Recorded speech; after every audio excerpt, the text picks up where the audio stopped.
السلام علیکم ورحمۃ اللہ وبرکاتہ۔ الحمد للہ وکفا وسلام علی حبیبہ المصطفیٰ، اما بعد فاعوذ باللہ من الشیطان الرجیم، بسم اللہ الرحمن الرحیم۔ ان اللہ وملائکتہ یصلون علی النبی یا ایہا الذین آمنوا صلوا علیہ وسلموا تسلیما۔ اللہم صلی وسلم علی سیدنا محمد وآلہ وصحبہ وبارک وسلم صلاۃ دائمۃ سرمدا ابدا۔ عزیزان گرامی وقار، آج رمضان المبارکہ کی 17ویں شب ہے، اور تاریخی اعتبار سے جو رمضان کا 17واں دن آتا ہے بڑی اہمیت کا حامل ہے۔ خاص طور پر پورے عالم اسلام میں اس دن کو اپنے بچوں اور اپنے احباب اقربا کو بتانے کی ضرورت ہے، اس کے احیاء کی ضرورت ہے کہ اس دن کیا ہوا تھا، کیونکہ اسلام کی سب سے پہلی جنگ جو کفار و مشرکین سے لڑی گئی، رسول کریم صلی اللہ تعالیٰ علیہ وسلم کی قیادت میں، آپ کی سرپرستی میں، جس کو جنگ بدر کہا گیا، وہ رمضان المبارک کی 17ویں تاریخ کو پیش آئی تھی۔ 2 ہجری یعنی حضور پاک صلی اللہ تعالیٰ علیہ وسلم کے مکہ مکرمہ سے ہجرت کر کے 2 سال ہوئے تھے ابھی، 2 ہجری میں یہ جنگ واقع ہوئی تھی۔ اور اس کو قرآن پاک میں اللہ تبارک و تعالیٰ نے جس لفظ سے یاد فرمایا ہے وہ بڑی اہمیت کا حامل ہے۔ اللہ کریم نے فرمایا یوم الفرقان، یعنی حق اور باطل کے درمیان فرق کرنے والا دن ہے یہ۔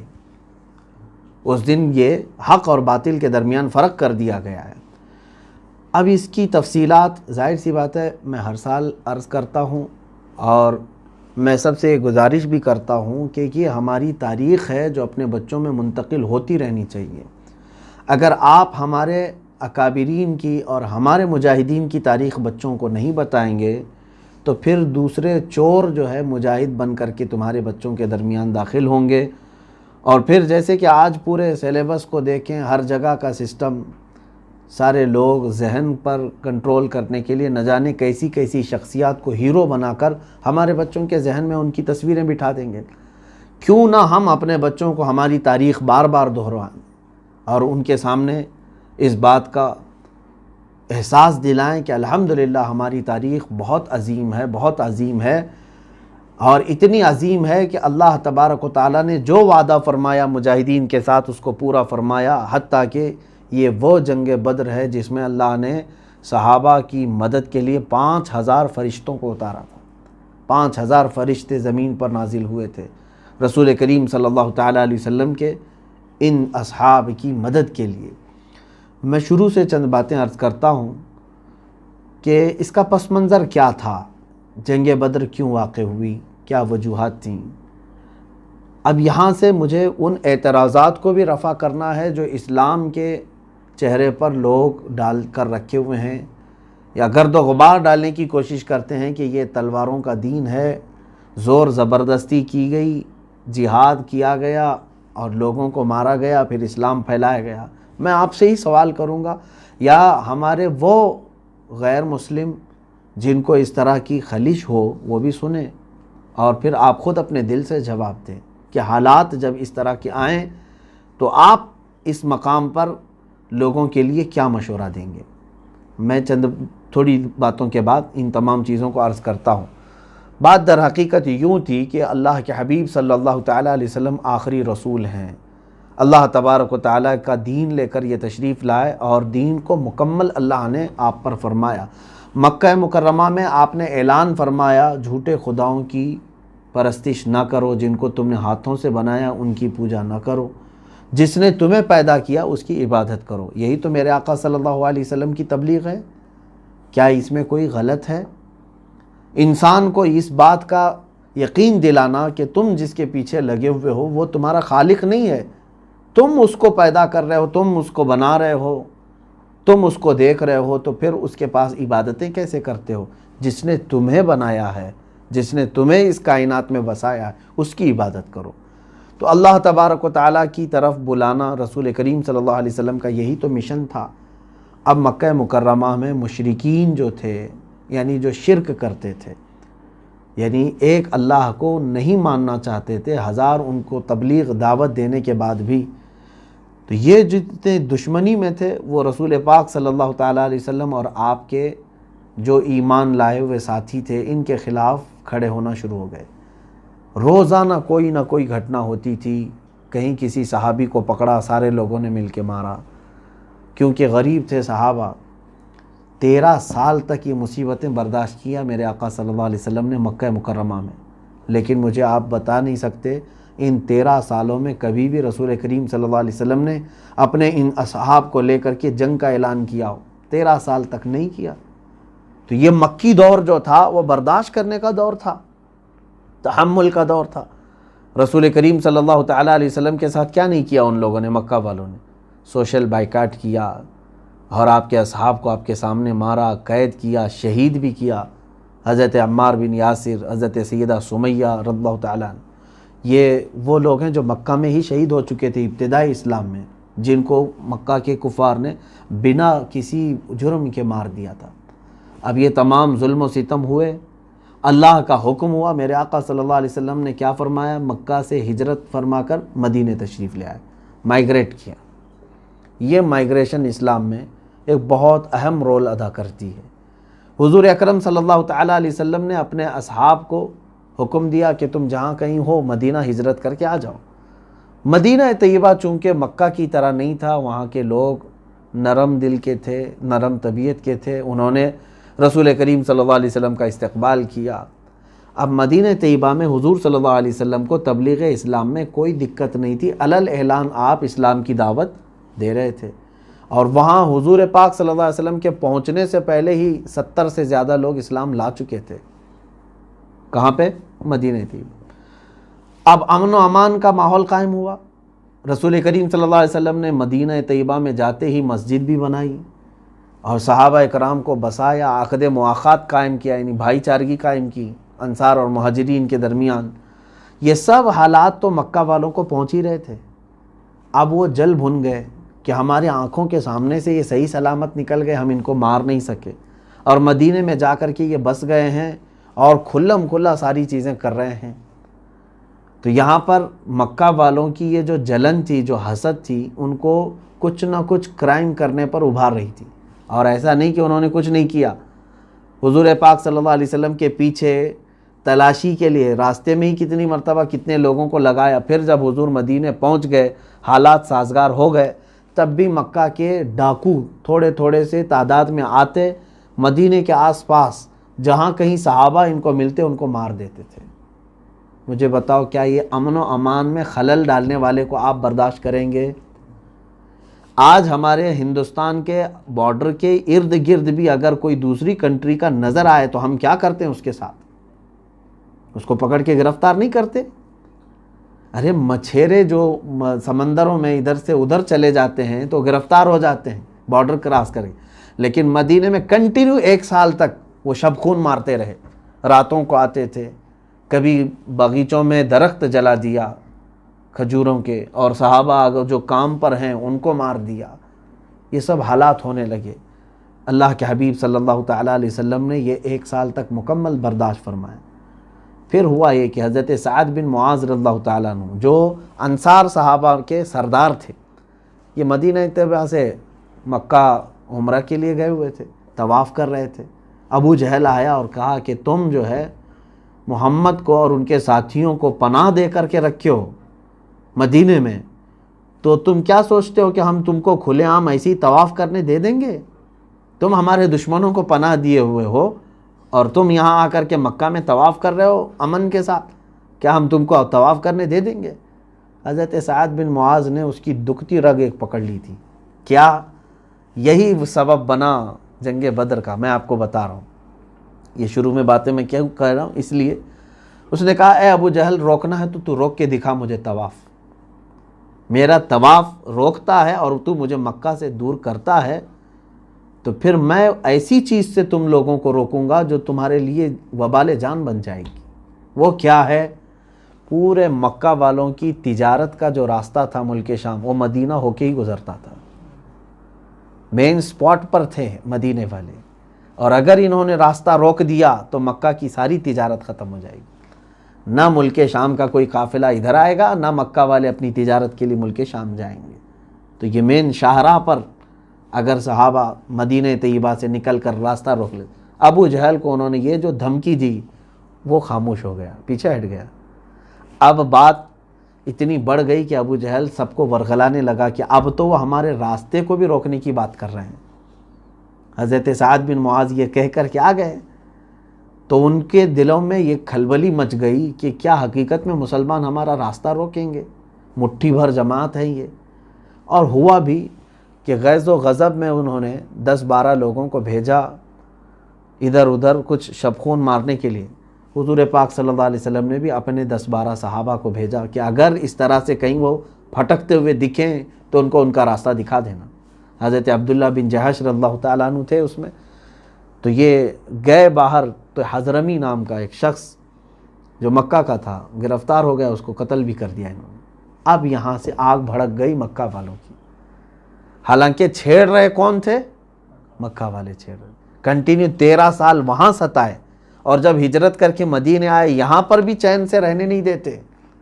اب اللہ کے نبی صلی اللہ علیہ وسلم نے فرمایا اب ناگزیر ہو گیا ہے، ان کو سبق سکھانا ضروری ہے، ورنہ یہ امن کے ساتھ چین و سکون کے ساتھ رہنے نہیں دیں گے۔ کیا کریں؟ تو حضور پاک صلی اللہ تعالیٰ علیہ وسلم کی طرف سے ایسی ہی ایک خبر پہنچ گئی مکہ میں، حالانکہ حضور پاک صلی اللہ علیہ وسلم نکلے نہیں تھے۔ ابو سفیان جو ہے اس زمانے میں کافروں کے سردار، اور ان کو قافلے کا سردار بنا کر کے ملک شام تجارت کے لیے مکہ والوں نے بھیجا اور کہا حضرمی کا ہم انتقام لے کر کے رہیں گے جو محمد کے ساتھیوں نے قتل کیا، لہٰذا پورے مکہ والے اپنے سامان تجارت جو کچھ بھی ہے سب لگا دو، اتنا نفع کما کر کے آؤں گا ملک شام سے کہ اس نفع سے ہم جنگ لڑیں گے، بہت بھاری بھرکم جنگ، اتنی کہ وہ ہمیشہ لوگ یاد رکھیں گے۔ پورے مکہ والوں میں جوش آیا، سارا مال لا کر کے لگا دیے، اور وہ سارا مال لے کر کے قافلہ کہاں چلا؟ ملک شام۔ اور افواہ پھیل گئی مکہ میں، ابو سفیان تجارت بھی کر چکا اور ساری نفع بھی کما چکا، واپس آنے کے وقت خامخواہ جو ہے ایک بات پہنچی کہ محمد صلی اللہ علیہ وسلم اپنے ساتھیوں کو لے کر کے مکہ والوں کے اس قافلے پر حملہ کرنے کے لیے نکلے ہیں۔ تو ابو جہل نے سارے لوگوں کو ورغلایا کہ اگر ایسی بات ہے تو پھر ہمیں اپنا مال تجارت بچانا ضروری ہے۔ ابو سفیان کو بھی خبر ہو گئی تھی ملک شام سے جو نکلا تھا کہ محمد صلی اللہ علیہ وسلم اور ان کے ساتھی میرے قافلے کی طاق میں بیٹھے، گھات لگا کر حملہ کر سکتے ہیں۔ اس نے قاصد بھی بھیجا تھا مکہ والوں کے کہ اپنا مال تجارت بچانے کے لیے سب لوگ نکل کے آؤ، پوری جنگ کی تیاری کے ساتھ۔ وہ لوگ 1000 کی تعداد میں وہاں سے نکلے۔ مکہ میں کوئی باقی نہیں تھا، ابو لہب صرف رہ گیا تھا، باقی سارے جتنے سرداران قریش ہیں سب کے سب نکلے تھے۔ اب نکل کر کے وہ سارے لوگ آئے، ابھی زیادہ دور مکہ سے نہیں نکلے تھے کہ ابو سفیان نے وہ مدینے کا راستہ چینج کر کے ساحلی راستوں سے اپنے قافلے کو گزارا اور مکہ تک پہنچ گیا۔ قافلہ صحیح سلامت پہنچ گیا، نہ مال لٹا، نہ حملہ ہوا، کچھ بھی نہیں ہوا، کچھ نہیں ہوا۔ ابو سفیان نے کہا ہم مال تجارت کو بچانے کے لیے نکل رہے تھے مکہ سے، اب ضرورت نہیں ہے، چلو واپس جاؤ۔ لیکن ابو جہل نے کیا کہا؟ نہیں، ہم چلیں گے بدر تک۔ بدر اس وقت ایک جگہ کا نام ہے، وہاں بدر نام کا ایک کنواں تھا یا کئی کنویں تھے، وہاں پر سالانہ میلہ لگتا تھا اور یہ لوگ گاتے بجاتے کھاتے تھے، سب مستی کرتے عیش کرتے، 2-3 دن پھر چلے جاتے تھے۔ اکثر آس پاس کے سب بدر میں جمع ہوتے۔ ابو جہل نے کہا ہم بدر تک جائیں گے، ناچیں گے، گائیں گے، خوب عیش کریں گے، اور محمد اور ان کے ساتھیوں کو ان کی یہ جرأت کیسی ہوئی اس کا مزہ چکا کر کے آئیں گے کہ ہمارے قافلے کو روکنے کا سوچا کیسے۔ وہ لوگ نکلے تو میرے آقا صلی اللہ علیہ وسلم کو خبر ہو گئی۔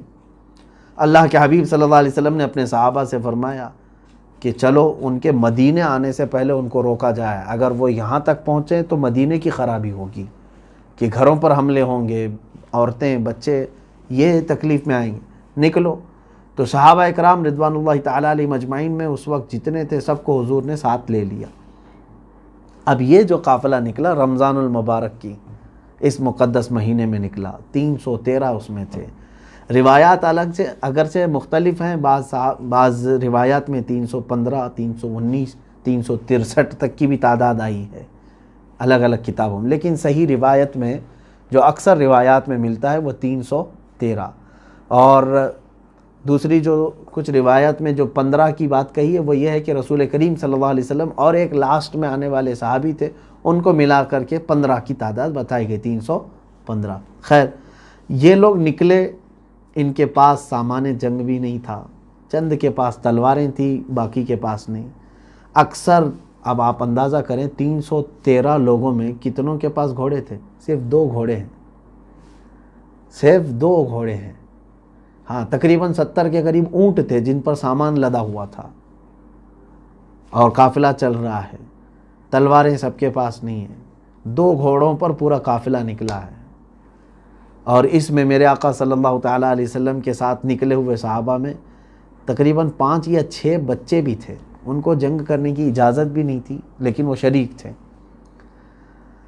اب وہاں پر بدر کے وادی کے قریب جب پہنچے، اللہ کے حبیب صلی اللہ علیہ وسلم نے ایک جگہ پڑاؤ ڈال دیا اور فرمایا کہ یہیں پر ہمارا قیام ہوگا۔ کفار و مشرکین بھی وہیں پر آ چکے تھے۔ اللہ کے حبیب صلی اللہ علیہ وسلم جس زمین پر اپنا خیمہ نصب کیے وہ ریتیلی زمین تھی، بالو کی زمین، پیر پھسل رہے تھے اور سارے صحابہ گھبرائے ہوئے تھے، ڈرے ہوئے تھے ان کی بڑی تعداد کو دیکھ کر کے، 1000 سے زیادہ۔ اور اچھا، ان کے اس میں 650 لوگ زرہ پوش ہیں اور تقریباً 100 سے زیادہ گھوڑے ہیں۔ کس کے پاس؟ مکہ والوں کے پاس۔ تلوار باز ہیں، تیر باز ہیں، سب تیاریوں کے ساتھ آئے ہوئے ہیں، اور ادھر دیکھو تو کچھ بھی نہیں ہے۔ تو صحابہ اکرام رضوان اللہ تعالیٰ علیہ مجمعین کا یہ پہلا اتفاق تھا اس طرح اتنی بڑی تعداد کے آمنے سامنے ہونے کا۔ اللہ کے حبیب صلی اللہ علیہ وسلم نے اپنے صحابہ کو جمع کیا اور پہلے ایک نصیحت فرمائی اور پھر سوال کیا، تمہارا کیا ارادہ ہے کہ یہ جنگ ہونی چاہیے، جنگ ہونا چاہیے یا نہیں ہونا چاہیے؟ اب اس میں صحابہ کے جو ایمان افروز جوابات ہیں، ان میں سے جو صحابہ نے، جب حضرت مقداد رضی اللہ تعالیٰ عنہ وہ کہتے ہیں کہ یا رسول اللہ صلی اللہ علیہ وسلم، ہم موسیٰ علیہ السلام کی قوم بنی اسرائیل کی طرح نہیں ہیں کہ اپنے نبی کو کہہ دیں کہ آپ اور آپ کا خدا جا کر لڑیں، ہم بیٹھے رہیں گے۔ اے نبی، ہم آپ کے دائیں بھی آئیں گے، بائیں بھی آئیں گے، آگے بھی اور پیچھے بھی، ہر وقت آپ کے ساتھ ساتھ لڑیں گے۔ اور پھر ایک صحابی نے کہا یا رسول اللہ صلی اللہ علیہ وسلم، ہم میں سے کسی کو بھی واپس جانے کا خیال نہیں، جہاں آپ کا پسینہ گرے گا وہاں ہمارا خون گرے گا۔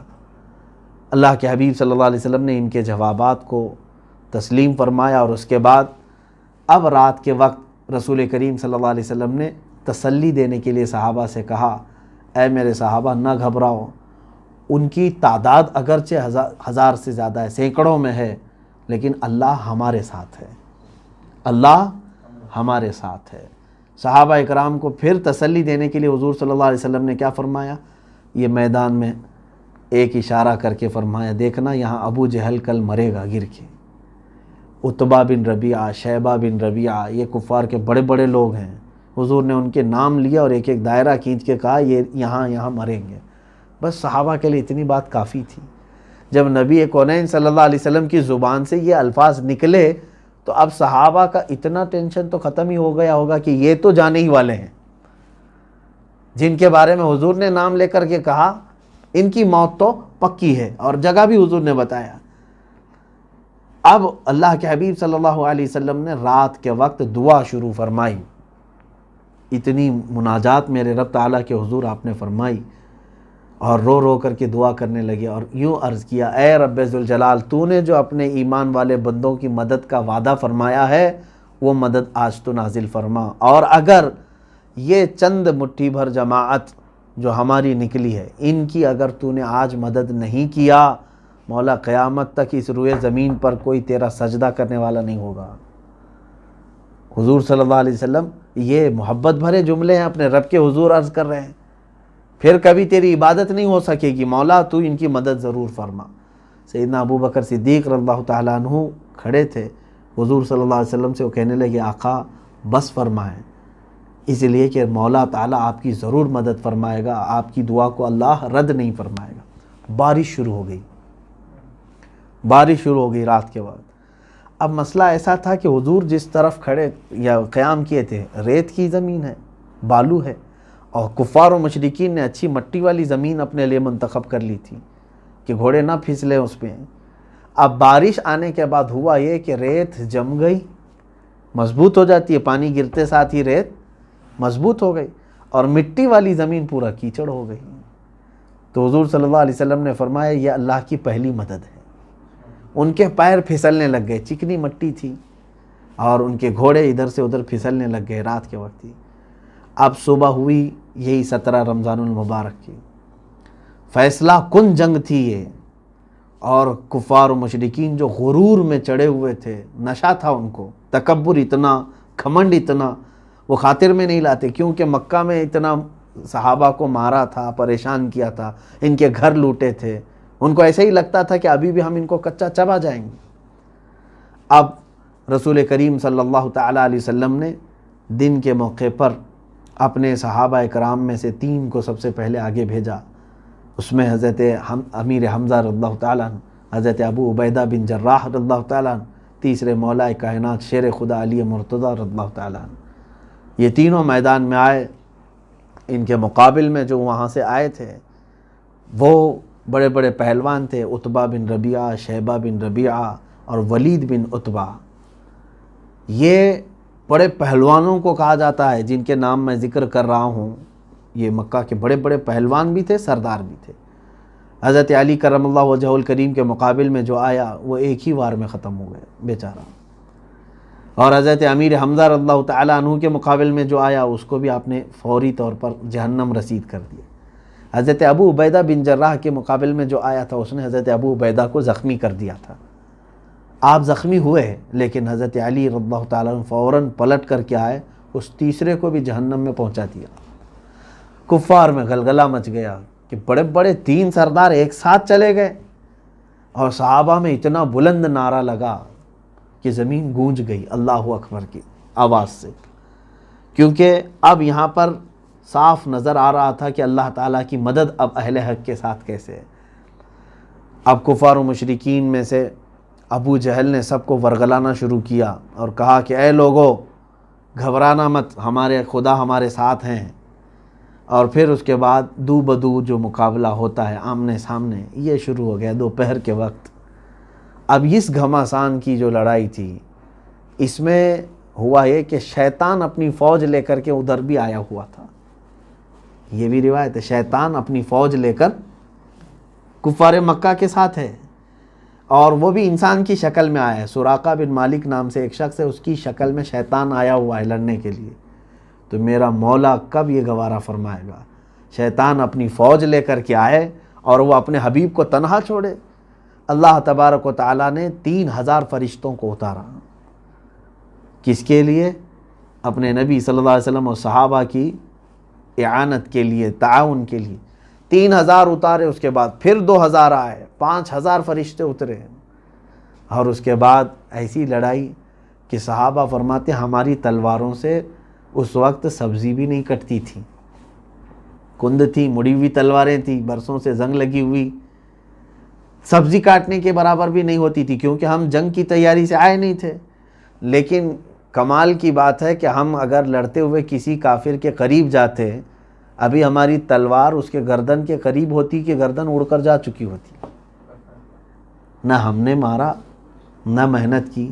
قرآن میں اللہ نے وہ بھی آیت نازل فرمائی سورہ انفال میں، اللہ تعالیٰ فرماتے فَلَمْ تَقْتُلُوهُمْ وَلَكِنَّ اللَّهَ قَتَلَهُمْ، اے محبوب آپ فرمائیں ان کو کہ تم سب نے نہیں قتل کیا، ان کو اللہ نے قتل کیا ہے، ہاتھ تمہارا تھا، کام اللہ کا تھا۔ اب جو کفار مکہ لڑنے کے لیے بدر میں آئے تھے ان میں سے جو بعد میں ایمان لائے، انہوں نے کہا بدر کے میدان میں جب ہم لڑ رہے تھے عجیب و غریب لوگوں کو ہم نے دیکھا جن کو ہم نے نہ مدینے میں کبھی دیکھا تھا نہ مکہ میں کبھی دیکھا تھا، اور ان کی ہیبت ایسی تھی کہ جب وہ سامنے آتے تو ہماری تمام چیزیں ختم ہو جاتی، طاقت و قوت۔ اچھا اس سے پہلے ایک اور کام، اللہ کے حبیب صلی اللہ تعالیٰ علیہ وسلم نے ابو جہل جب پکارنا شروع کیا، جوش دلانے لگا، حضور نے مٹی کی کچھ کنکریاں اٹھائیں اور کفار مکہ کی طرف یوں کہہ کے پھینک دیا شاہت الوجوہ، تمہارے سب چہرے برباد ہو جائیں۔ اتنا تھا کہ روایت میں ہے کہ وہ کنکری تقریباً ہر کافر کی ناک تک گئی، اور اس کے بعد ان کے اندر پوری طاقت ہی ختم ہو چکی تھی، قوت دفاع بھی نہیں تھا، ڈیفنس کی قوت تک نہیں تھی۔ کس سے تم لوہا منوانے کی کوشش کر رہے ہو؟ کس سے؟ وہ کائنات کے سب سے طاقتور رسول محترم صلی اللہ تعالیٰ علیہ وسلم سے۔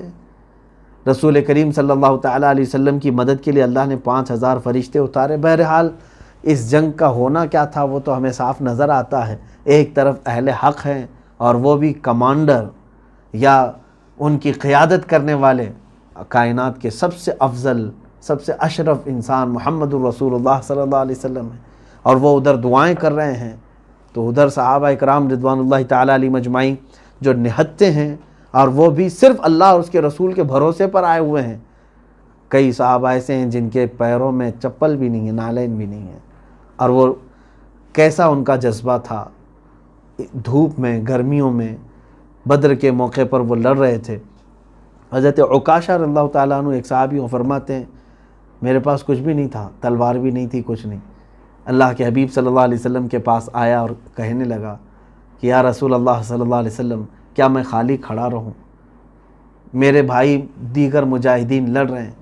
حضور اکرم صلی اللہ علیہ وسلم نے فرمایا دیکھو تم بھی کوئی لکڑی اٹھا لاؤ، جنگ لکڑیوں سے نہیں لڑی جاتی۔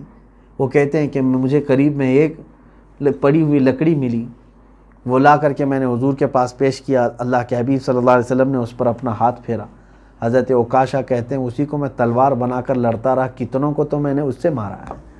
جس کو میری لکڑی پڑتی اتنا گہرا زخم ہوتا کہ اس کی چمڑی الگ ہو جاتی تھی لکڑی سے، اور وہ لکڑی کئی سالوں تک محفوظ رہی حضرت عکاشہ نے جو جنگ بدر میں استعمال کی تھی۔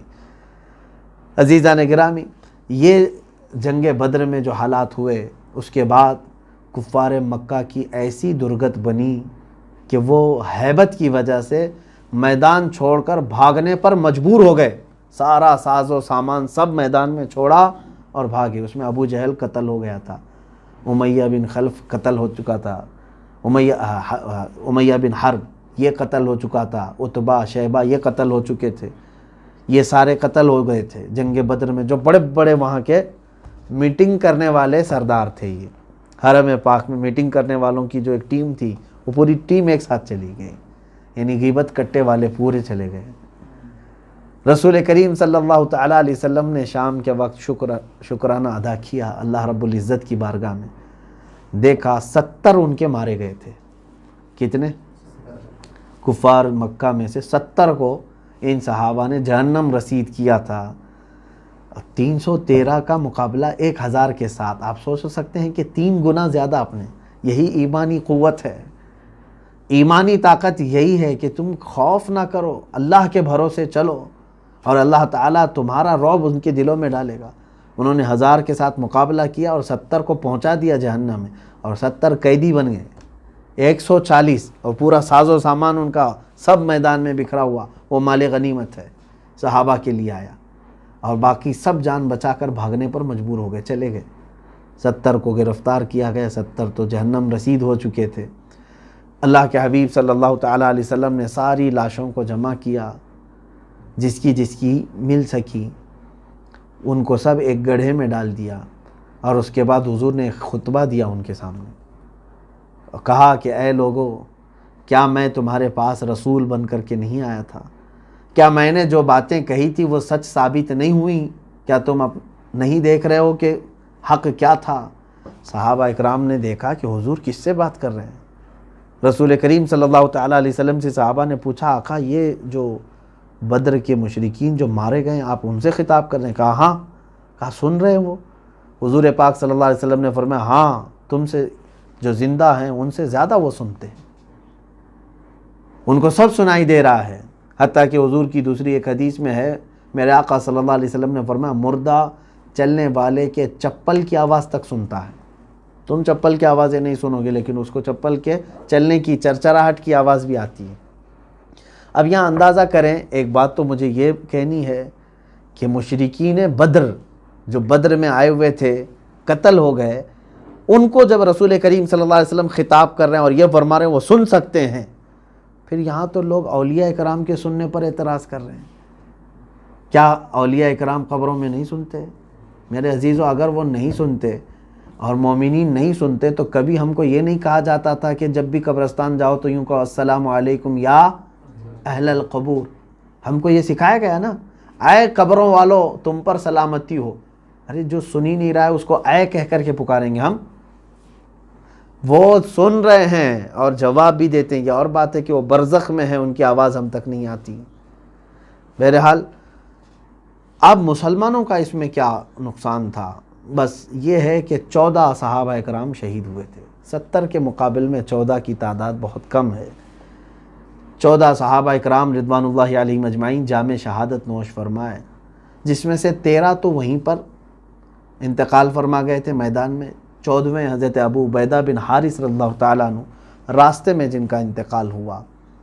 جہاں آج بیر روحا ہے اور بعض کہتے ہیں بیر شفا, وہاں پر حضرت عبیدہ بن حارث رضی اللہ تعالیٰ عنہ زخمی حالت میں آئے تھے. واپسی کے وقت ان کا انتقال ہوا, وہ وہاں پر دفن ہوئے. 14 صحابہ اکرام اس میں جاں بحق ہوئے تھے. اللہ کے حبیب صلی اللہ تعالیٰ علیہ وسلم نے اس جنگ کو, جنگ بدر کو, قرآن پاک کی روشنی میں جو فرمایا وہ یوم الفرقان ہے. حق اور باطل میں اس دن فرق ہو گیا کہ حق کی اللہ کیسے مدد فرماتا ہے. اس میں جذبہ جہاد دیکھنے کے قابل ہے میرے عزیزوں کئی لوگوں کے. آپ سوچ سکتے ہیں جن کے پاس کچھ نہیں, ان کی کمائی کے ذریعے اس وقت تک ابھی نہیں بنے تھے.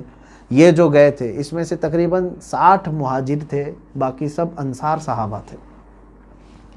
313 میں 60 مہاجرین اور باقی سمجھ لیں 253 کے قریب انصار صحابہ جو مدینے کے ہیں.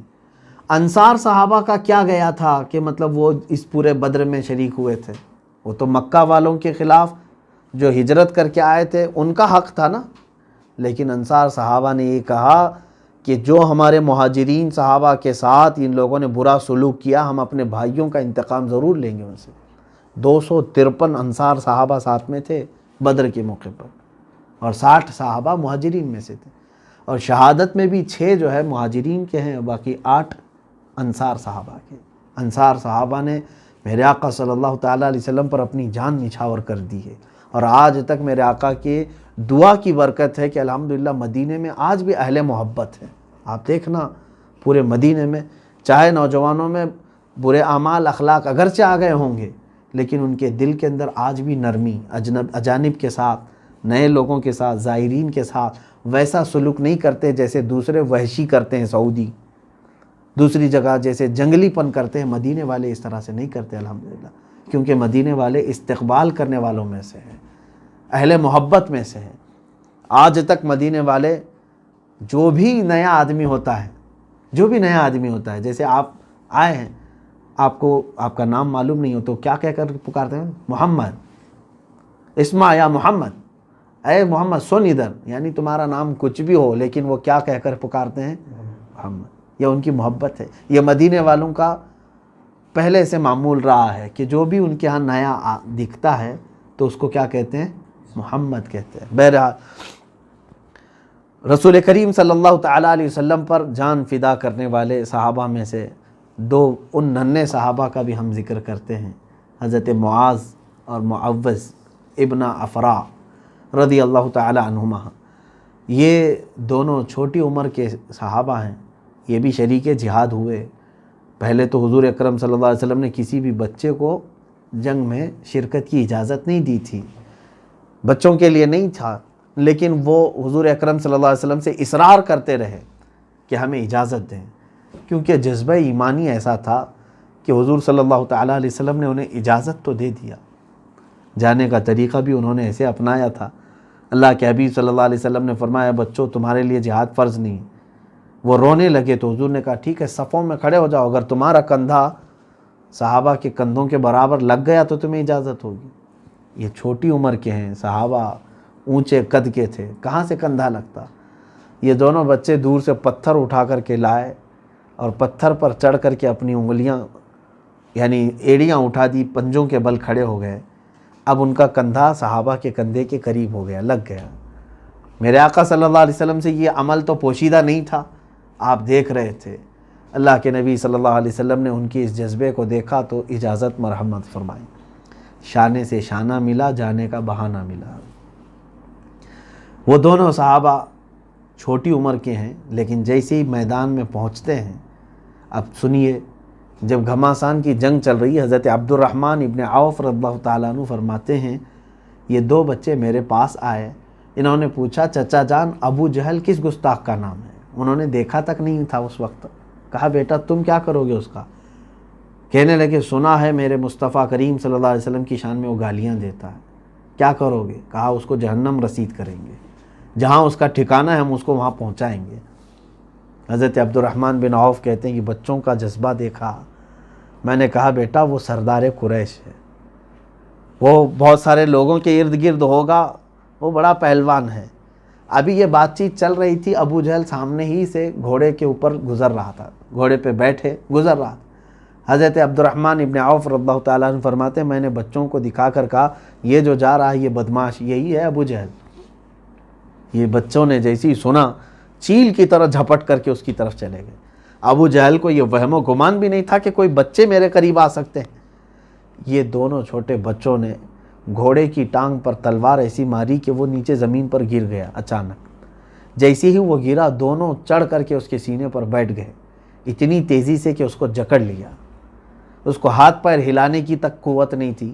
ان 2 بچوں کے گرفت میں وہ مجبوراً پھنس گیا ایسے، اور اس وقت وہ ہائے ہائے کرنے لگا جب انہوں نے گردن پر اس کے تلوار رکھ دی۔ ان بچوں نے گردن پر تلوار رکھ دی تو کہنے لگا ہائے ہائے، مجھے مرنے کا غم نہیں کیونکہ میں عرب ہوں اور عرب موت سے ڈرتے نہیں۔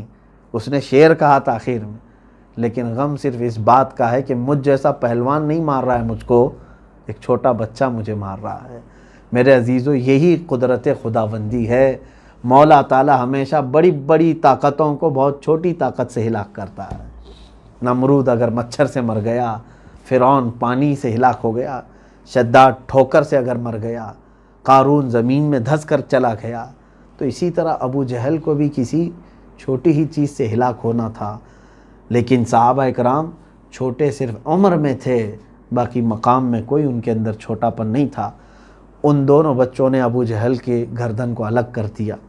اب مکہ کے یہ جتنے مشرکین تھے ان میں ایک بہت بڑا یہ مسئلہ پھیل گیا کہ ابو جہل سردار قریش مارا گیا اور وہ بھی بچوں نے مارا ہے۔ بھگدڑ مچ گئی، سب ایک دوسرے پر ٹوٹ پڑے کہ پکڑو ان بچوں کو پہلے۔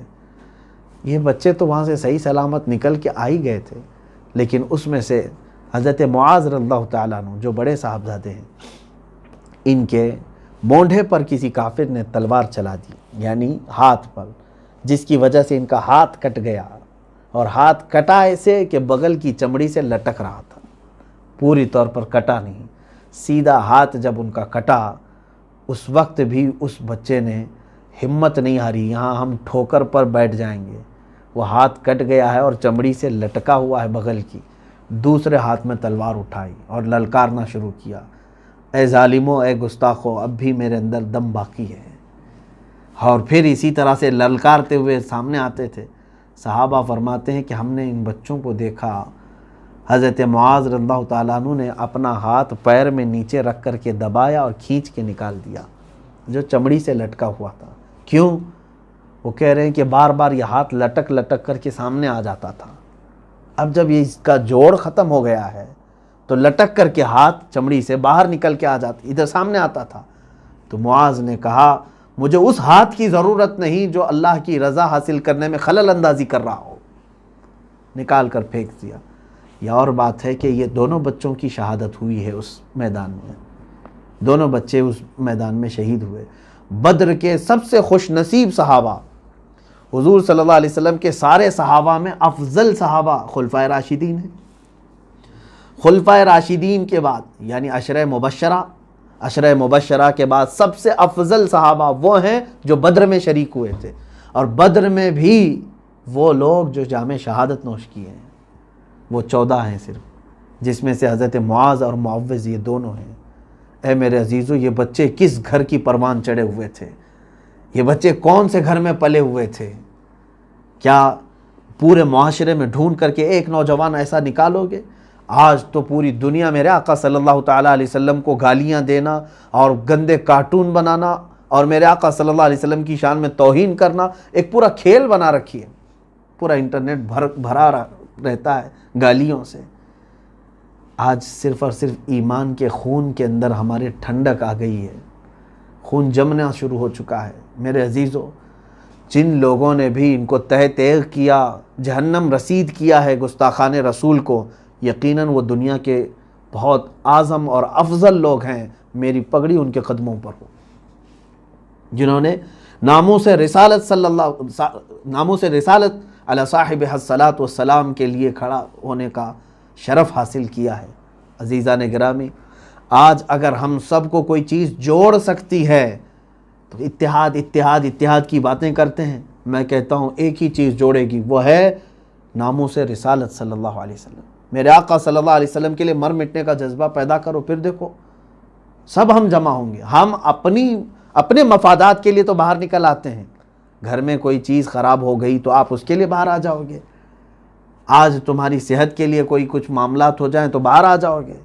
ناموس رسالت کے لیے جب تک تم باہر آنے کی کوشش نہیں کرتے، تب تک تمہاری عزتوں کا کوئی بھروسہ نہیں ہے۔ امام غزالی رحمۃ اللہ تعالیٰ علیہ نے یہ فرمایا ہے کہ جب امت مصطفیٰ اپنے نبی کی گستاخیوں کو برداشت کرنے کی عادت ڈال لیں تو انتظار کرو، چند دنوں کے بعد ان کی عورتیں بچے سب نیلام ہو جائیں گے، ان کے سامنے ان کے چھیتڑے اڑائے جائیں گے، لیکن وہ کچھ نہ کر سکیں گے۔ وہ دن آئیں گے ہمارے ساتھ اگر ہم اسی طرح خاموش رہے۔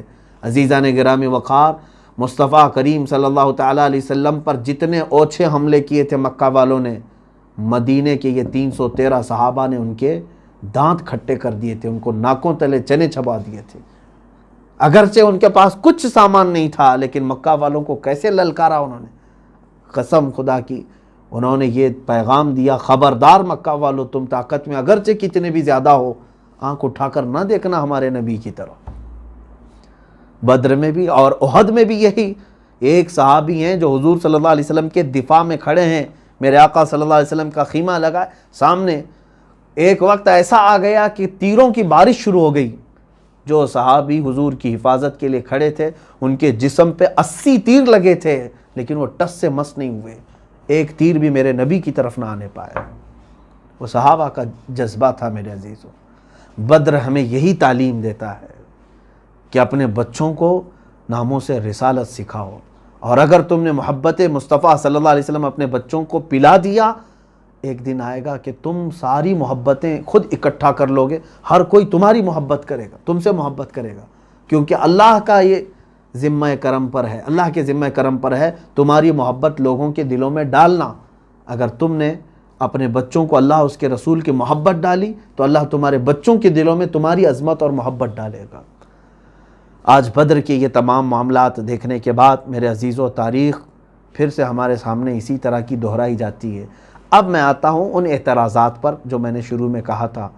نان مسلم، غیر مسلم یا کوئی بھی ملحد ایتھسٹ اگر اس کو ایسا لگتا ہے کہ جہاد کوئی ایک سخت قسم کا حکم ہے اسلام میں، تو میں اس سے کہتا ہوں کہ تیرے گھر کے آس پاس اگر تجھے 13 سال پریشان کر دیا جائے اور لوٹ مار مچائی جائے، تمہارے بچوں کو قتل کیا جائے، تب تم کیا ایکشن لوگے؟ کیا کوئی ایکشن نہیں لوگے؟ مصطفیٰ کریم صلی اللہ علیہ وسلم اور صحابہ نے 13 سال جو برداشت کیا مکہ میں، وہ کیوں نہیں بتاتے آج؟ وہ کیوں نہیں کہتے ہیں؟ 13 سال تک مکہ میں کبھی حضور نے حملہ کیا؟ ہر چیز برداشت کی۔ 3 سال تک تم نے بائیکاٹ کر کے رکھا تھا میرے آقا کا، چمڑے کھائے ہیں، پتے کھائے ہیں رسول کریم صلی اللہ علیہ وسلم، اور اسی غم میں ماں خدیجۃ الکبریٰ کا انتقال ہو چکا ہے۔ حضور اکرم صلی اللہ علیہ وسلم نے پہاڑ اٹھائے وہاں پر غموں کے، اور اتنے دنوں میں کبھی پلٹ کر کے حملہ نہیں فرمایا، اور مدینہ آنے کے بعد اب بھی تم سکون سے نہیں رہنے دو گے، شب خون مارنے کے لیے 10 12 کے جتھے بھیجو گے، درخت جلا کر کے جائیں گے، نہتے صحابہ کو مار کے جائیں گے، تب بھی ہم ڈیفنس نہیں کریں گے؟ تب بھی ہم ڈیفنس نہیں کریں گے؟ میرے آقا صلی اللہ علیہ وسلم نے جو ڈیفنس کیا، اسی کا نام جہاد ہے، اور میں کہتا ہوں اس طرح کا حق پوری دنیا میں ہر انسان کو حاصل ہونا چاہیے۔ کیا نہیں حاصل ہے؟ ہر ملک کو یہ پاور حاصل ہے۔ یہ ظالم پروپیگنڈا پھیلاتے ہیں میڈیا، دجالی میڈیا، جہاد جہاد جہاد نام سے۔ جہاد کو کیا سمجھ رکھا ہے تم نے؟ جہاد کوئی ناپاک نام ہے؟ جہاد اسلام کا ایک پوتر لفظ ہے، مقدس ورڈ ہے، اور اسی ورڈ کو اگر تم سمجھو گے تو ہم بھی اپنے ملک کی حفاظت کر سکیں گے۔ جو ہمارے ملک کی طرف اور اس کی ساکھ کو، اس کی سالمیت کو خطرہ بنے، ہم اس کے ساتھ لڑیں گے۔ یہی ہے جہاد جو ہے، کسی کو جان بوجھ کر کے قتل کرنے کا نام نہیں۔ جہاد یہ نہیں ہے کہ بم باندھ کر کے مجمع میں جا کر ناحق بچوں کو، عورتوں کو اڑا دیں۔ اگر کوئی اس طرح کی بدنامی کر رہا ہے جہاد کی تو اس کا کوئی تعلق نہیں ہے اسلام سے۔ میں نہیں مانتا کہ ایسا کوئی جہاد ہوتا ہے کہ بم باندھ کر کے پبلک ایریے میں آ کر کے کوئی اڑا دیا، اس کا نام جہاد ہے۔ جہاد یہ نہیں ہے۔ جہاد ہمیں جو اس کی تعلیمات ہیں، میں دعوت دینا چاہتا ہوں ان لوگوں کو کہ پہلے پڑھو اسلام کو پھر بولو۔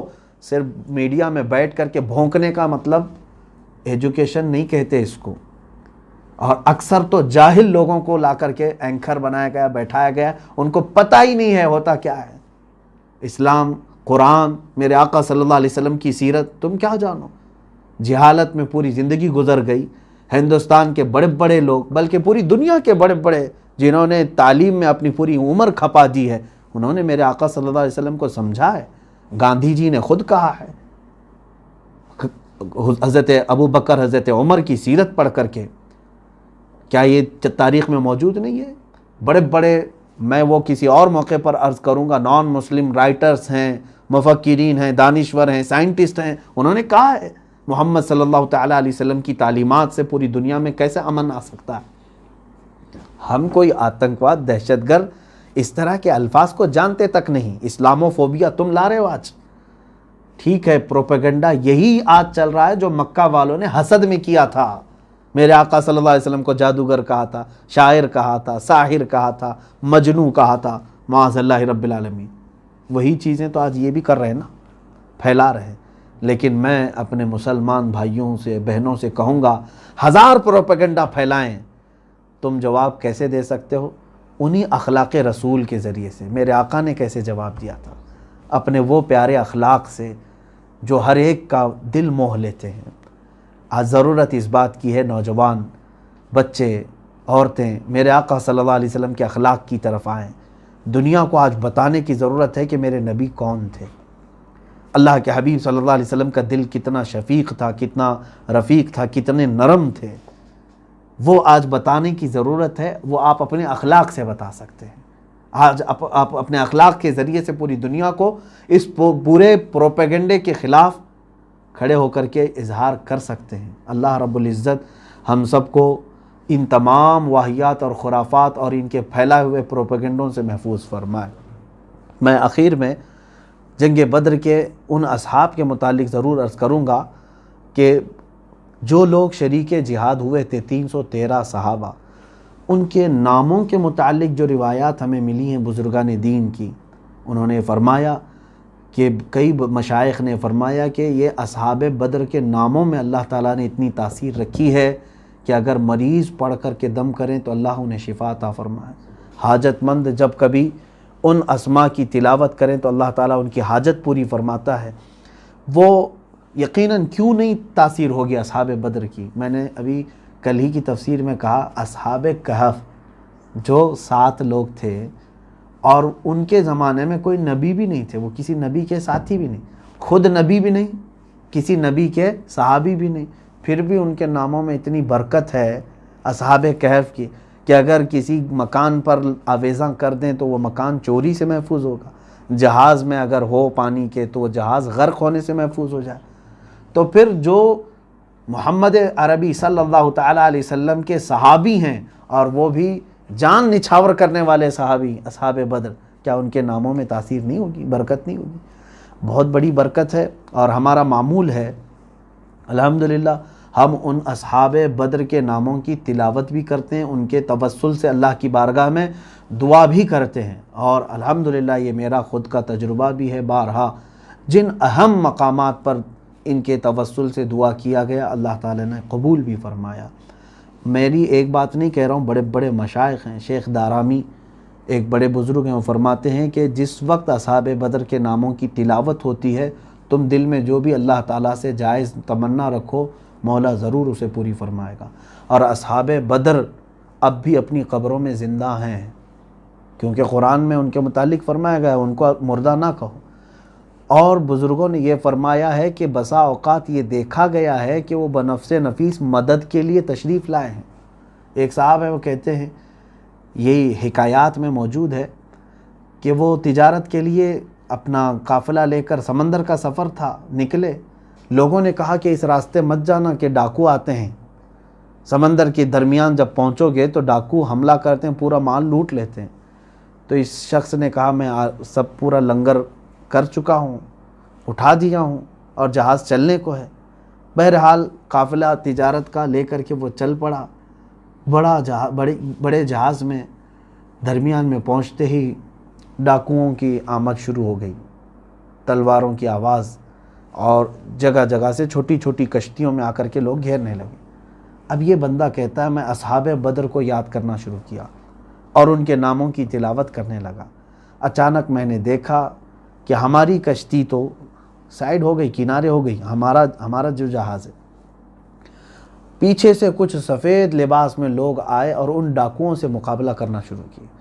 ایسے مقابلہ کیا کہ ان پورے ڈاکوؤں کو قتل کر دیا، پورا خون پانی میں بہہ رہا تھا، ان کی کشتیاں بغیر ملاح کے اسی طرح بہنے لگیں۔ اور یہ صاحب کہتے ہیں جو تاجر ہے، میں صحیح سلامت دوسرے کنارے پہنچا تو جس جگہ میں پہنچا شہر میں بہت سارے لوگ میرے استقبال پہ آئے، پوچھے کہ برسوں بعد کوئی قافلہ صحیح سلامت اس راستے سے یہاں پہنچا ہے، کیسے آئے تم؟ اس نے اپنے رات کا واقعہ بتایا۔ تو وہاں پر ایک بزرگ موجود تھے، انہوں نے کہا اے تاجر تجھے معلوم ہے جن لوگوں نے ڈاکوؤں کا قتل کیا وہ اصحاب بدر تھے رضوان اللہ علیہ۔ تو بنفس نفیس اللہ تبارک و تعالیٰ نے ان کو وہ قوت اور تصرف عطا فرمایا ہے کہ وہ مدد کے لیے پہنچتے ہیں۔ بے شمار باتیں اس طرح کی ہیں۔ میں بھی یہ آپ سب سے گزارش کروں گا، جب بھی اپنے گھروں میں کوئی اہم معاملہ آئے، کوئی سخت بیماری آئے، کوئی حاجت آئے، اصحاب بدر رضوان اللہ تعالیٰ علیہ مجمعین کے نام کو ایک بار پڑھو، ان کے توسل سے اللہ کی بارگاہ میں مدد مانگو، اللہ ضرور مدد فرمائے گا۔ میں انشاءاللہ العزیز ان کے ناموں کی تلاوت کرتا ہوں، آپ حضرات توجہ کے ساتھ سماعت بھی فرمائیں، اور خاص طور پر یہ بھی ہے کہ جب ان کے ناموں کی تلاوت ہو تو آپ رضی اللہ عنہ کہا کریں۔ کیا کہیں گے؟ رضی اللہ عنہ۔ انشاءاللہ العزیز دعا کے موقع پر تمام مومنین مومنات سب کے لیے ہم دعا کرتے ہیں، اللہ تبارک و تعالی ہماری دعاؤں کو استجابت عطا فرمائے۔ اللہم صلی علی سیدنا و مولانا محمد صلی صلاة تنجینا بها من جميع الاحوال والآفات وتقضی لنا بها جميع الحاجات وتطہرنا بها من جميع السیئات وترفعنا بها عندك اعلى الدرجات وتبلغنا بها اقصى الغایات من جميع الخیرات في الحیاة وبعد الممات انك سمیع قریب مجیب الدعوات۔ اللہم انا نتوسل الیک باسمک العظیم وبجاہ نبیک الکریم وولیک العظیم۔ اللہم انا نتوسل الیک باسم سیدنا محمد رسول اللہ صلی اللہ علیہ وسلم وشرف وعظم وکرم، وبسیدنا ابی بکر صدیق رضی اللہ تعالیٰ عنہ، سیدنا عمر بن الخطاب رضی اللہ عنہ، وسیدنا عثمان بن عفان رضی اللہ عنہ، وسیدنا علی بن ابی طالب رضی اللہ تعالیٰ عنہ، ابی بن کعب والاخنس السلمی، الارقم بن ابی الارقم، اسعد بن یزید، انس بن معاذ، انیس بن قتادہ، انسا مولا رسول اللہ، اوس بن ثابت، اوس بن خولی، وأوس بن الصامت وإياس بن أوس وإياس بن البكير وبراء بن مغرور، بجير بن أبي بجير، بحاث بن ثعلبة، بسبسة بن عمر، بشر بن البراء، بشير بن سعد، بلال بن رباح، تميم بن يعار، تميم مولى خراش، تميم مولى غنم بن السلم، ثابت بن أقرم، ثابت بن ثعلبة، ثابت بن خالد، ثابت بن عمر، ثابت بن حزال،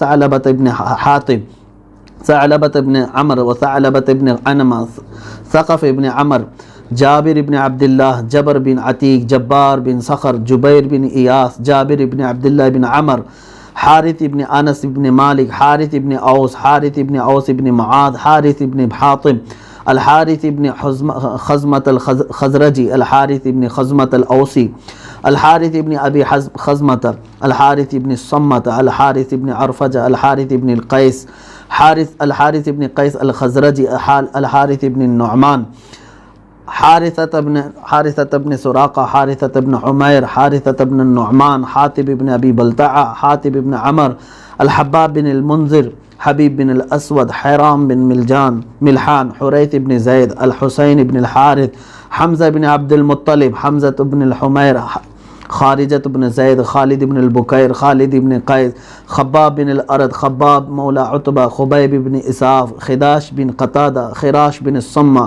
خریم بن فاتق، خلاد بن رافع، خلاد بن سوید، خلاد بن عمر، خلاد بن قیس، خلیفہ بن عدی، خنیس بن حذافہ، خلید بن قیس، خواد بن خیب، خیر، خولی بن ابی خولی، ذکوان بن عبید، ذو الشمالین بن عبد عمر، راشد بن المعلا، رافع بن المعلا، رافع بن الحارث، رافع بن عنجدہ، رافع بن مالک، رافع بن یزید، ربعی بن رافع، ربیع بن ایاس، ربیعہ بن اکثم، رخیلہ بن ثعلبہ، رفاعہ بن الحارث، رفاعہ بن رافع، رفاعہ بن عمر، رفاعہ بن عبد المنذر، الزبیر بن العوام، زیاد بن السکن، زیاد بن عمر، زیاد بن لبید، زید بن اسلم، زید بن حارثہ، زید بن الخطاب، زید بن المزین، زید بن ودیعہ، زید بن المعلا، سالم بن عمیر، سالم مولا ابی حذیفہ، السائب بن عثمان بن مدعون، صبرہ بن فاتق، سراقہ بن عمر، سراقہ بن کعب، سعد بن ابی وقاص، سعد بن خولہ، سعد بن خیثمہ، سعد بن زید الاوسی، سعد بن زید المہاجر، سعد بن الربیع، سعد بن سعد، سعید بن سہل، سعد بن عبادہ، سعد بن عبید، سعد بن عثمان، سعد بن معاذ، سعد مولا حاتب، سفیان بن بشر، سلمہ بن اسلم، سلمہ بن ثابت، سلمہ بن سلامہ، سلید بن قیس، سلیم بن الحارث، سلیم بن عمر، سلیم بن قیس، سلیم بن ملیحان، سماک بن سعد، سنان بن صیفی، سنان بن ابی سنان، سہل ابن حنیف، سہل بن رافع، سہل بن عتیق، سہل بن قیس، سہل بن وہب، سہیل بن رافع، سواد بن رزن، سواد بن غزیہ، سویبت بن حرملہ، شجاع بن وہب، شریک بن انس، شماس بن عثمان، صبیح مولا العاصی، صبیح مولا العاصی، صفوان بن وہب، صیفی بن سواد، صہیب بن سنان، ضحاک بن حارثہ، ضحاک بن عمر، ضمرہ بن عمر، طفیل بن الحارث، طفیل بن مالک، طفیل بن نعمان، طلحہ بن عبید اللہ، طلیب بن عمیر، عاصم بن ثابت، عاصم بن عدی، عاصم بن البکیر، عاصم بن قیس، عاصم بن البکیر، عامر بن الربیعہ، عامر بن امیہ، عامر بن البکیر، عامر بن سعد، عامر بن سلمہ، عامر بن فہیرہ، عامر بن مخلد، عامر بن السکن، عباد بن بشر، عباد بن قیس، عبادہ بن صامت، عبداللہ بن قیس، عبداللہ بن ثعلبہ، عبداللہ بن جبیر، عبداللہ بن جحش، عبداللہ بن الجد، عبداللہ بن حمیر، عبداللہ بن الربیع، عبداللہ بن رواحہ، عبداللہ بن زید، عبداللہ بن سراقہ، عبداللہ بن سلمہ، عبداللہ بن سہل، عبداللہ بن سہیل، عبداللہ بن شریک، عبداللہ بن طارق، عبداللہ بن عامر، عبداللہ بن مناف، عبداللہ بن عرفۃ، عبداللہ بن عمر، عبداللہ بن عمیر، عبداللہ بن قیس، عبداللہ بن کعب، عبداللہ بن مخرمہ، عبداللہ بن مسعود، عبداللہ بن مدعون، عبداللہ بن النعمان، عبد الرحمن بن جبر، عبد الرحمن بن عوف، عبد رب بن حق، عبدۃ بن الحسحاس، عبس بن عامر، عائد بن معامد، عبید بن اوس، عبید بن التیہان، عبید بن زید، عبید بن ابی عبید، عبیدۃ بن الحارث، عتبان بن مالک، عتبہ بن ربیعہ، عتبہ بن عبداللہ، عتبہ بن غزوان، عثمان بن عفان، عثمان بن مدعون، العجلان بن النعمان، عدی بن ابی زغبہ، عثمہ بن الحسین، عسیمۃ الاشجعی، عتیبۃ بن نویرہ، عقبہ بن عامر، عقبہ بن عثمان، عقبہ بن وہب الانصاری، عقبہ بن وہب المہاجر، عکاشہ بن محسن، عمار بن یاسر، عمارۃ بن حزم، عمارۃ بن زیاد، عمر بن ایاس، عمر بن الجموح، عمر بن الحارث المہاجر، عمر بن الحارث الانصاری، عمر بن سراقہ، عمر بن ابی سرح، عمر بن طلق، عمر بن قیس، عمر بن معبد، عمر بن معاذ، عمر بن ثعلبہ، عمیر بن حرام، عمیر بن الحمام، عمیر بن عامر، عمیر بن عوف، عمیر بن ابی وقاص، عوف بن ابی الحارث، اویم بن ساعدہ، عیاض بن زہیر، غنام بن اوس، فاکہہ بن بشیر، فروہ بن عمر، قتادہ بن نعمان، قدامہ بن مدعون، قطبہ ابن عامر، قیس ابن عمر، قیس بن محسن، قیس بن مخلد، کعب بن جمار، کعب بن زید، لبدہ بن قیس، مالک بن ابی خولی، مالک بن دخشم، مالک بن ربیعہ، مالک بن رفاعہ، مالک بن عمر، مالک بن قدامہ، مالک بن مسعود، مالک بن نمیلہ، مبشر بن عبد المنذر، المجزر بن زیاد، محرز ابن عامر، محرز ابن نضلہ، محمد بن مسلمہ، مدلاج بن عمر، مرثد بن ابی مرثد، مستح بن اثاثہ، مسعود بن اوس، مسعود بن خلدہ، مسعود بن ربیعہ، مسعود بن زید، مسعود بن سعد، مسعود بن عبد سعد، مصعب بن عمیر، معاذ بن جبل، معاذ بن الحارث، معاذ بن الصمہ، معاذ بن عمرو، معاذ بن معاذ، معبد بن عباد، معبد بن قیس، معتب بن عبید، معتب بن عوف، معتب بن قشیر، معقل بن المنذر، معمر بن الحارث، معن بن عدی، معن بن یزید، معوذ بن الحارث، معوذ بن عمرو، المقداد بن الاسود، ملیل بن وبرہ، المنذر بن عمرو، المنذر بن قدامہ، المنذر بن محمد، مہجع بن صالح، نصر بن الحارث، النعمان بن الاعرج، نعمان بن سنان، نعمان بن عمرو، نعمان بن عبد عمر، نعمان بن خرمہ، نعمان بن عصر، نعمان بن مالک، نعیمان بن عمر، نوفل بن عبید اللہ، ہانی بن نیار، حبیل بن وبرہ، ہلال بن المعلہ، واقد بن عبد اللہ، ورقہ بن ایاس، ودیعہ بن عمر، وہب بن سعد، وہب بن ابی سرح، یزید بن الاخنس، یزید بن الحارث، یزید بن حرام، یزید بن رقیش، یزید بن السکن، یزید بن المنذر،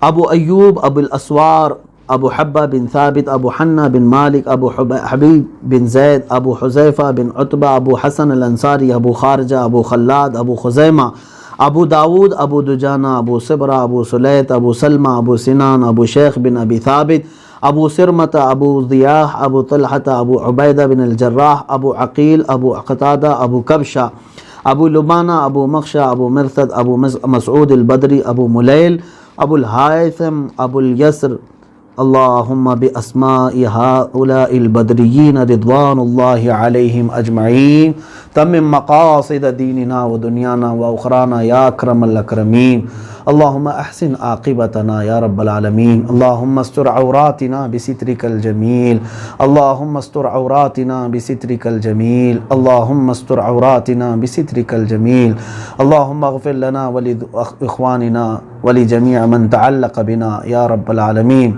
ربنا اغفر لنا ولإخواننا الذين سبقونا بالإيمان ولا تجعل في قلوبنا غلا للذين آمنوا ربنا إنك رؤوف رحيم إلهي أنت الذي تعلم السر والإعلان وما في القلوب إلهي أنت الذي قلت لا تقنطوا من رحمة الله إن الله يغفر الذنوب جميعا وأنت بقولك صادق لست بمكذوب نجنا نجنا نجنا يا الله من الغم والكرب العظيم وأنت غياث كل مكروب ومصروف ومظلوم وأنت على كل شيء قدير يا رب العالمين يا أكرم الأكرمين يا أحسن الخالقين لا تدع لنا من هذا المقام المستجاب والوقت المستجاب ذنبا إلا غفرته ولا دينا إلا قضيته ولا غما إلا فرجته ولا سحرا إلا أبطلته ولا مريضا إلا شفيته ولا غائبا إلا رددته ولا مسافرا إلا أحضرته ولا حاجة في الدين والدنيا إلا قضيتها يا رب العالمين اللهم ارزقنا توبة قبل الموت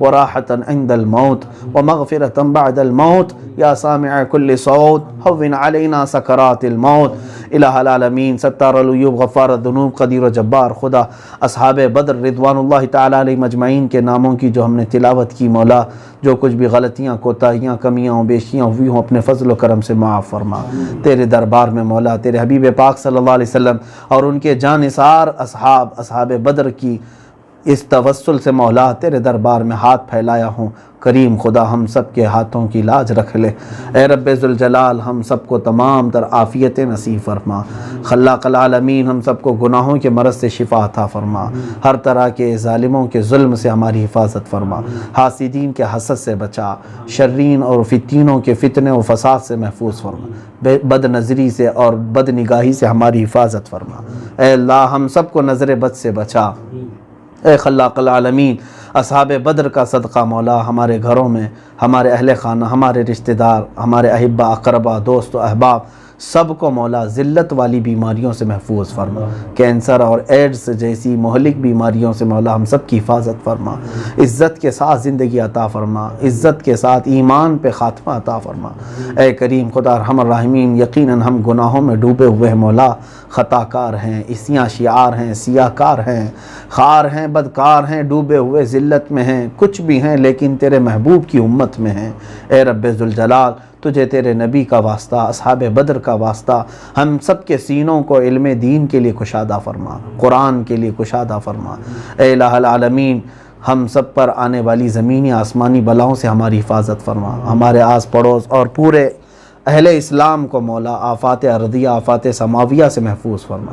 ہمارے گھروں میں مولا غیب سے تو حلال روزیاں عطا فرما، برکتوں کا نزول فرما، بے برکتی سے اور حرام روزیوں سے ہمارے گھروں کی حفاظت فرما۔ جو پریشان حال ہیں ان کی پریشانیوں کو دور کر دے، جو بے اولاد ہیں انہیں صالح اولاد عطا فرما۔ اے رب قدیر احسن الخالقین، جو قرض میں ڈوبے ہوئے ہیں ان کے قرضوں میں آسانیاں عطا فرما۔ الہ العالمین، اے رب ذوالجلال، جو بے جوڑ ہیں انہیں نیک و صالح رشتے عطا فرما۔ اے احسن الخالقین مولا الہ العالمین، تجھے فضل کرتے نہیں لگتی بات، نہ ہو مایوس تجھ سے امیدوار۔ ہم سب تیرے دربار میں التجا کرتے ہیں، آج 17ویں رمضان المبارک کی شب ہے مولا، اصحاب بدر کا واسطہ، آج کی وہ تاریخ میں جب تیرے حبیب پاک صلی اللہ علیہ وسلم کے ساتھ یہ جانثار صحابہ تیری رضا کے لیے نکل پڑے تھے مولا، ان کی ان محبتوں کا ایک قطرہ ہمیں نصیب فرما۔ اے مولا، ہمیں عشق رسول عطا فرما، ہماری آنکھوں کو بے حیائی سے بچا لے، ہمیں محبت رسول میں جینے مرنے کی توفیق دے دے مولا، ہمارا خاتمہ بھی تیرے حبیب کی محبتوں میں ہو۔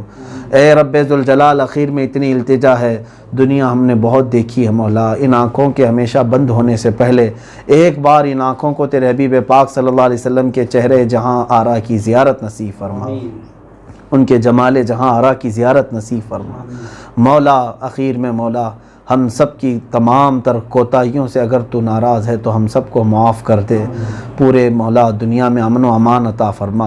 اے رب ذوالجلال، یہ کرونا وائرس کی جو وبا کے نام سے ہمیں ڈرایا گیا پھیلی ہوئی وبا ہے مولا، یہ تمام خوف سے، ڈر سے، اس وبا سے، بلا سے ہم سب کی حفاظت فرما۔ اے رب ذوالجلال، ہم چاہے مر جائیں، کچھ بھی ہو جائے مولا، تیری مسجدوں کے دروازے کشادہ فرما دے، حرمین طیبین کو تو پھر سے کھول دے مولا۔ اے رب ذوالجلال، ہم کوتاہیوں کا اعتراف کرتے ہیں، گناہوں کا اعتراف کرتے ہیں، الہ العالمین تو ہمارے اوپر تیرے گھروں کو بند نہ فرما مولا، ہماری یہ پیشانی رکھنے کے لیے اور گڑ گڑانے کے لیے ہمیں دوسرا کوئی گھر نہیں ہے مولا، جہاں ہمارے دلوں کو قرار آتا ہے، جہاں ہمارے دلوں کو سکون آتا ہے، وہ تیرے گھر مسجدیں ہیں مولا، وہ سب بند ہیں۔ اے رب ذوالجلال، دنیا کی کوئی چیز کھلے نہ کھلے مولا، تیرے گھر تو ہمارے لیے کھول دے، غیب سے انتظامات فرما دے، برا چاہنے والے اور برے منصوبے بنانے والوں کو مولا تو نیست و نابود فرما دے، ان کے تمام تر برے منصوبوں کو خاک میں ملا دے، دنیا میں ہر آفت سے بچانا مولا، عقبہ میں نہ کچھ رنج دکھانا مولا، بیٹھیں جو در پاک پیمبر کے حضور، ایمان پہ اس وقت اٹھانا مولا۔ ان اللہ و ملائکتہ یصلون علی النبی یا ایھا الذین آمنوا صلوا علیہ وسلموا تسلیما، اللہم صلی وسلم علی سیدنا محمد وآلہ واصحابہ وبارک وسلم، دعواہم فیہا سبحانک اللہم وتحیتہم فیہا سلام، وآخر دعواہم ان الحمدللہ رب العالمین۔ جب دمیں واپسی ہو یا اللہ، جب دمیں واپسی ہو یا اللہ، لب پہ جاری ہو بس لا الہ الا اللہ محمد الرسول اللہ صلی اللہ علیہ وسلم۔ صلاة اللہ سلام اللہ علی طٰہٰ رسول اللہ، صلاة اللہ سلام اللہ علی یاسین حبیب اللہ، توسلنا ببسم اللہ وبالہادی رسول اللہ، وکل مجاہد للہ بأہل البدر یا اللہ، صلاة اللہ سلام اللہ علی طٰہٰ رسول اللہ، صلاة اللہ سلام اللہ علی یاسین۔ الہی سلم الامہ من الآفات والنقمة ومن هم ومن غمة بأهل البدر يا الله صلاة الله سلام الله على طه رسول الله صلاة الله سلام الله على ياسين حبيب الله صلى الله تعالى على خير